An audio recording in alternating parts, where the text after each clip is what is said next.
ఓం శ్రీ సాయినాథాయ నమః. శ్రీ సాయి సచ్చరిత్రము 3వ అధ్యాయము. సాయిబాబా అనుమతి, వాగ్దానము, భక్తులకు వేర్వేరు పనులు నియమించుట, బాబా కథలు, దీపస్తంభములు, సాయిబాబా మాతృప్రేమ, రోహిల్లా కథ, బాబా యొక్క అమృత తుల్యమగు పలుకులు, సాయిబాబా యొక్క అనుమతి, వాగ్దానము. వెనుకటి అధ్యాయములో వర్ణించిన ప్రకారము శ్రీ సాయి సచ్చరిత్ర రాయుటకు బాబా పూర్తి అనుమతి నొసంగుచు ఇట్లు నుడివిరి. సచ్చరిత్ర రాయి విషయములో నా పూర్తి సమ్మతి కలదు.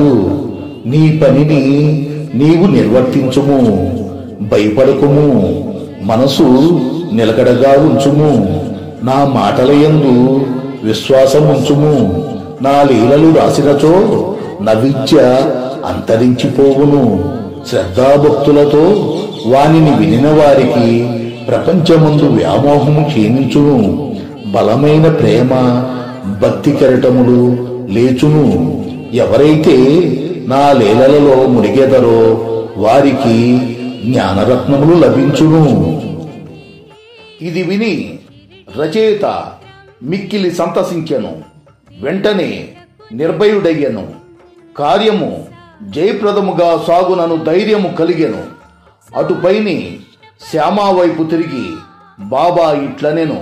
ప్రేమతో నా నామమును ఉచ్చరించిన వారి కోరికలన్నయూ నెరవేర్చెదను. వారి భక్తిని ఇచ్చించెదను. వారిని అన్ని దిశలందు కాపాడెదను.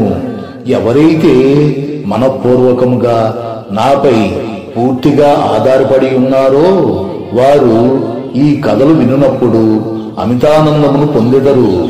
నా లీలలను గానము చెయ్యువారికి అంతులేని ఆనందమును, శాశ్వతమైన తృప్తిని ఇచ్చేదనని నమ్ముము. ఎవరైతే నన్ను శరణు వేడెదరో, భక్తి విశ్వాసములతో నన్ను పూజించెదరో, నన్నే స్మరించెదరో, నా రూపమును తమ మనసున నిలుపుకొనెదరో వారిని దుఃఖ బంధముల నుండి తప్పింతును. ప్రాపంచిక విషయములను అన్నింటినీ మరిచి నా నామముని జపించుచు, నా పూజని సల్పుచు, నా లీలలను చరిత్రమును మననము చేయుచు ఎల్లప్పుడూ నన్ను జ్ఞప్తి అందుంచుకుని వారు ప్రపంచ విషయములందు ఎట్లు తగులుకొందురు. వారిని మరణము నుండి బయటకు లాగెదను. నా కథలు వినినచో సకల రోగములు నివారింపబడును. కావున భక్తి శ్రద్ధలతో నా కథలను వినుము. వానిని మనమున నిలుపుము. ఆనందమునకు, తృప్తికి ఇది ఏ మార్గము. నా భక్తుల యొక్క గర్వహంకారములు నిష్కరించును. నా లీలలు వినువారికి శాంతము కలుగును. మనపూర్వకమైన నమ్మకము గలవారికి శుద్ధ చైతన్యముతో తాదాత్మ్యము కలుగును. సాయి సాయి అను నామమును జ్ఞప్తి అందించుకున్నంత మాత్రమున చెడు పలుకుట వలన, వినుట వలన కలుగు పాపములు తొలగిపోవును. భక్తులకు వేర్వేరు పనులు నియమించుట. భగవంతుడు వేర్వేరు భక్తులకు వేర్వేరు పనులకు నియమించును. కొందరు దేవాలయములు, మఠములు, తీర్థములలో, నది ఒడ్డున మెట్లు మొదలగునవి నిర్మించుటకు నియమితులగుదురు. భగవంతుని లీలలను పాడుటకు కొందరు నియుక్తులగుదురు. కొందరు తీర్థయాత్రలకు పోవుదురు. సచ్చరిత్ర రచన నాకు నియమింపబడినది. విషయ జ్ఞానము శూన్యమగుటచే ఈ పని నా అర్హతకు మించినది. అయినచో ఇంత కఠినమైన పని నేనెందుకు ఆమోదింపవలను? సాయిబాబా జీవిత చరిత్రను వర్ణించగల వారెవ్వరు? సాయి యొక్క కరుణయే ఇంత కఠిన కార్యమును నెరవేర్చు శక్తిని నాకు ప్రసాదించినది. నేను చేత కలము పట్టుకునగానే సాయిబాబా నా అహంకారమును పరిహరించి వారి కథలను వారే రాసుకొనిరి. కనుక ఈ గ్రంథము రచించిన గౌరవము సాయిబాబాకే చెందును గాని నాకు కాదు. బ్రాహ్మణుడనై పుట్టినప్పటికీ శృతి, స్మృతి అను 2 కండ్లు లేకుండిచే సాయి సచ్చరిత్రను నేను రాయులేకుంటిని. కాని భగవంతుని అనుగ్రహము మోగవానిని మాట్లాడునట్లు చెయ్యను, కుంటివానిని పర్వతము దాటునట్లు చెయ్యను. తన ఇచ్ఛానుసారము పనులు నెరవేర్చుకను చాతుర్యము ఆ భగవంతునికే గలదు. హార్మోనియమునకు గాని వేణువునకు గాని ధ్వనులు ఎట్లు వచ్చుచున్నవో తెలియదు, అది వాయించువానికే తెలియను. చంద్రకాంతము ద్రవించుట, సముద్రము పొంగుట వాని వాని వల్ల జరగవు, అవి చంద్రోదయము వల్ల జరుగును. బాబా కథలు దీపస్తంభములు. సముద్ర మధ్యమందు దీపస్తంభములుండును.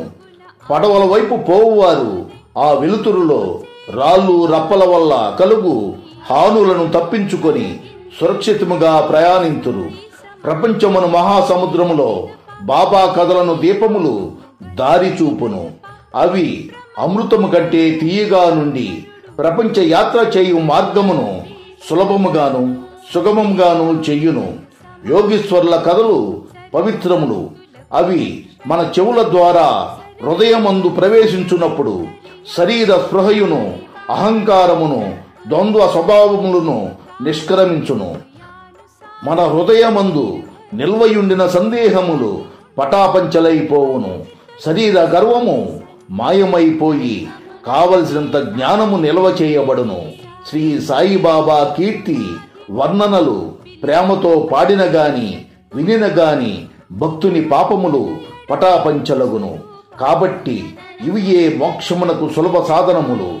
కృతయుగములో శమధమములు అనగా నిశ్చల మనసు శరీరము, త్రేతాయుగములో యాగము, ద్వాపర యుగములో పూజ, కలియుగంలో భగవన్ మహిమలను నామములను పాడుట మోక్ష మార్గములు. 4 వర్ణముల వారు ఈ చివరి సాధనమును అవలంబించవచ్చును. తక్కిన సాధనములు అనగా యోగము, యాగము, ధ్యానము, ధారణము అవలంబించుట కష్టతరము. కాని భగవంతుని కీర్తిని మహిమను పాడుట అతి సులభము. మన మనస్సును మాత్రము అటువైపు త్రిప్పవలెను. భగవత్ కథలను వినుట వలన పాడుట వలన మనకు దేహాభిమానము తొలగిపోవును. అది భక్తులను నిర్మోహులుగా చేసి తుదకు ఆత్మ సాక్షాత్కారము పొందినట్లు చెయ్యును. ఈ కారణము చేతనే సాయిబాబా నాకు సహాయపడి నాచే ఈ సచ్చరితామృతమును రాయించెను. భక్తులు దానిని సులభముగా చదవగలరు, వినగలరు.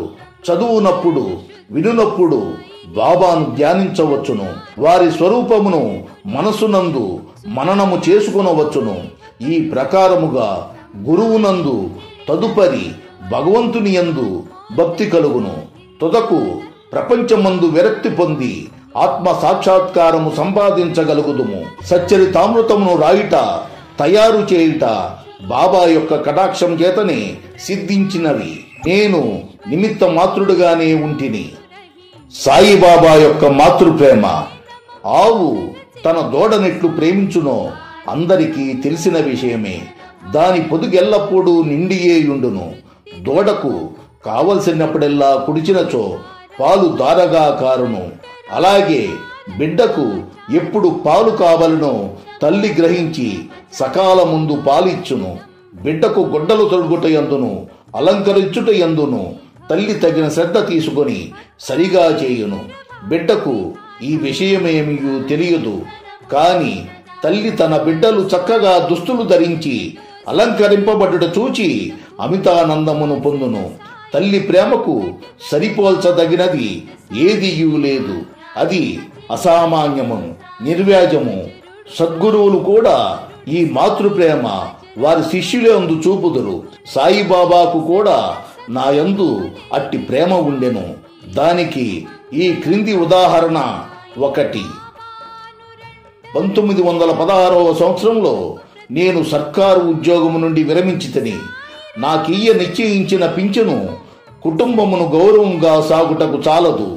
గురు పౌర్ణమి నాడు ఇతర భక్తులతో నేను కూడా షిరిడీకి పోయి తిని అన్నాచించినే కరుణ గురించి బాబాతో ఇట్లనెను: దయచేసి ఈ అన్నా సాహేబ్ యందు దాక్షిణ్యము చూపుము. వానికి వచ్చు పింఛను సరిపోదు. వాని కుటుంబము పెరుగుచున్నది. వానికి ఇంకేదైనా ఉద్యోగము ఇప్పించుము. వాని ఆతురతను తీసి నిశ్చింతను కలుగచేయము. అందులకు బాబా ఇట్లు జవాబిచ్చెను, వానికి ఇంకొక ఉద్యోగము దొరుకును, కాని వాడిప్పుడు నా సేవతో తృప్తిపడవలెను. వాని భోజన పాత్రలు ఎప్పుడూ పూర్ణముగానే ఉండును, అవి ఎన్నటికి నిండుకొనవు. వాని దృష్టినంతటినీ నా వైపు త్రిప్పవలెను. నాస్తికుల దుర్మార్గుల సహవాసము విడవవలెను. అందరి ఎడల నమ్రతలుండవలెను. నన్ను హృదయపూర్వకంగా పూజించవలెను. వాడిట్లు చేసినతో శాశ్వతానందమును పొందును.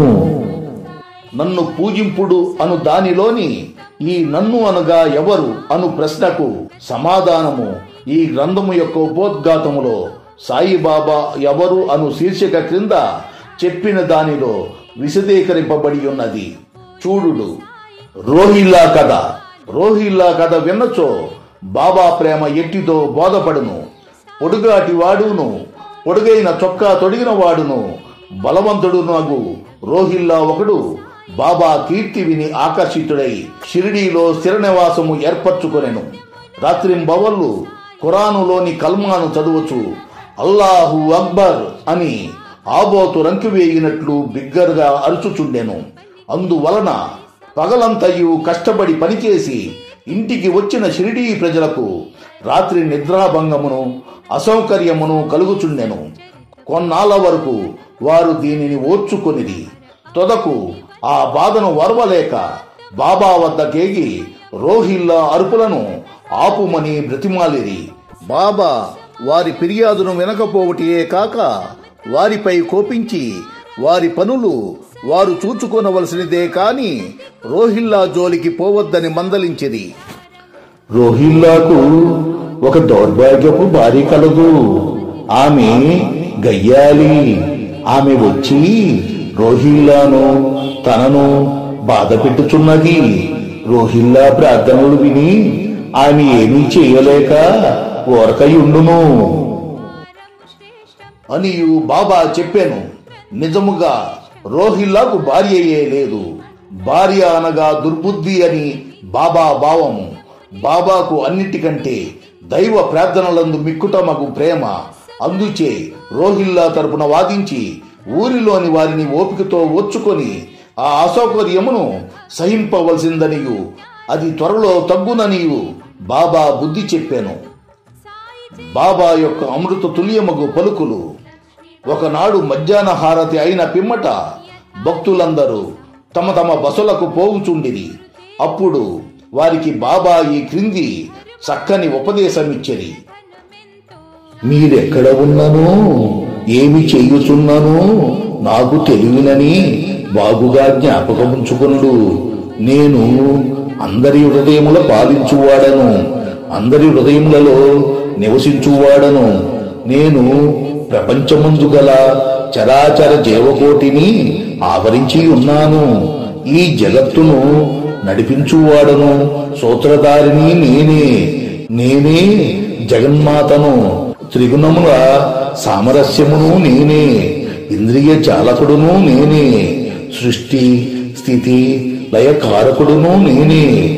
ఎవరైతే తమ దృష్టిని నా వైపు త్రిప్పెదరో వారికి ఏ హాని గాని బాధ గాని కలుగదు.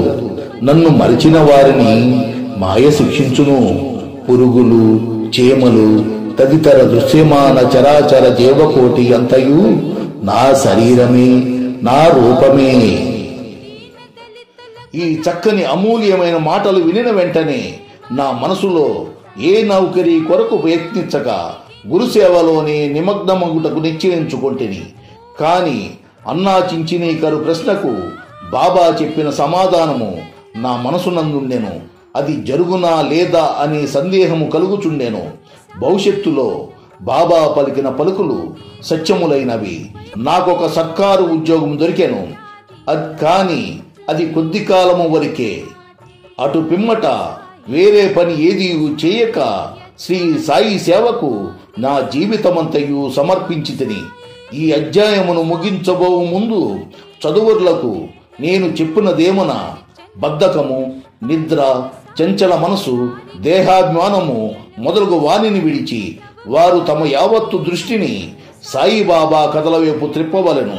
వారి ప్రేమ సహజముగా ఉండవలెను. వారు భక్తి యొక్క రహస్యమును తెలుసుకుందురుగాక. ఇతర మార్గములు అవలంబించి అనవసరంగా అలసిపోవద్దు. అందరూ ఒకే మార్గమును త్రొక్కుదురుగాక, అనగా శ్రీ సాయి కథలను విందురుగాక.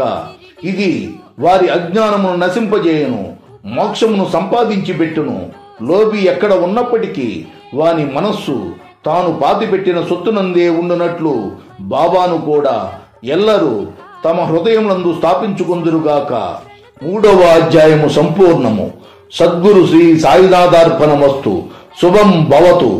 श्री सच्चिदानंद सद्गुरु साईनाथ महाराज